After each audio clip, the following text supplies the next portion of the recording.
Hello everyone, I'm on day 2 of Sundance and I just got out of the film Freaky Tales. So this is an anthology or a film by Ryan Fleck and Anna Boden. You may know their work. They have a very diverse filmography. There's small indies like Sugar or The Dramedy. It's kind of a funny story. A Mississippi Grind featuring a good Ryan Reynolds performance. So if you don't recognize those titles, then you probably recognize them at least from their most recent film when they helmed Captain Marvel from the Marvel universe. So expanding their range even further, Freaky Tales is a pulpy, stylized throwback to the 80s, recalling movies like The Lost Boys, The Warriors, Scanners.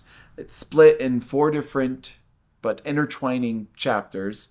All takes place in the city of Oakland. One chapter involves a group of punk rockers who defend themselves against neo-Nazis. Another chapter involves Pedro Pascal, who plays a henchman and is planning on retiring so he can start his life with his pregnant wife.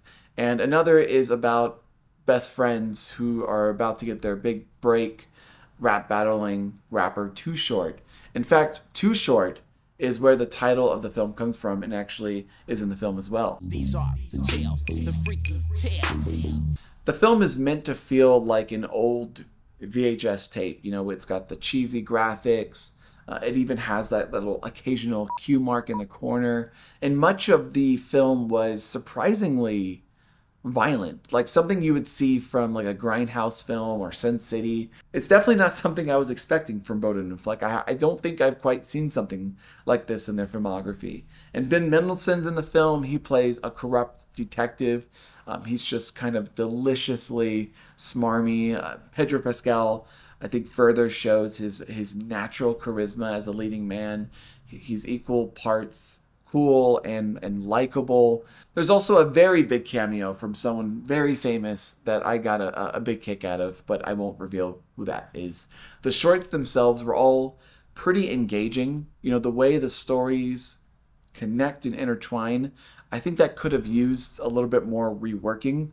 There's this common motif of a supernatural green glow that I never really quite understood what Fleck and Boden was going for. There'd be like a physical green glow in someone's eyes or radiate someone's car, for example. And yeah, I didn't quite understand what that green glow really was, and I probably could have done without it, to be honest. In fact, Freaky Tales is kind of a confounding movie in general. Just wondering kind of why these filmmakers really felt compelled to tell these particular stories. Maybe after taking on the Marvel film, they just kind of wanted to cut back and make something loose and fun, and it is loose and fun. One noteworthy aspect of Freaky Tales I thought was how the film looked. I thought it looked quite well.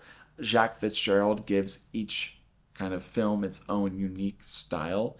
And I love that the first short is kind of in this like boxy aspect ratio, and then when we get into that second story, the aspect ratio is literally pushed out to wide to kind of help get us into that second short. Ultimately, if substance is what you're looking to seek, you're probably not going to find that in Freaky Tales. But if you're looking to just kind of crack open a beer, watch some anthology that is looking to be some blend of kind of Stranger Things and Tarantino, then this might be your jam. For me, I was entertained enough, though I do think that these 4 different parts could have added to something a bit more thematically satisfying, I'll say. So I give Freaky Tales a freaky 6 out of 10. But check it out and let me know what you think. I do think there is an audience for this film, so I'm looking forward to seeing kind of what this audience thinks about Freaky Tales. But other than that, subscribe if you want to see more Sundance reviews. I got Love Lies Bleeding, the new Kristen Stewart movie, and I got a lot more coming your way. So feel free to hit the subscribe button. Thanks always for watching, and until next time, I'll see you at the Oscars.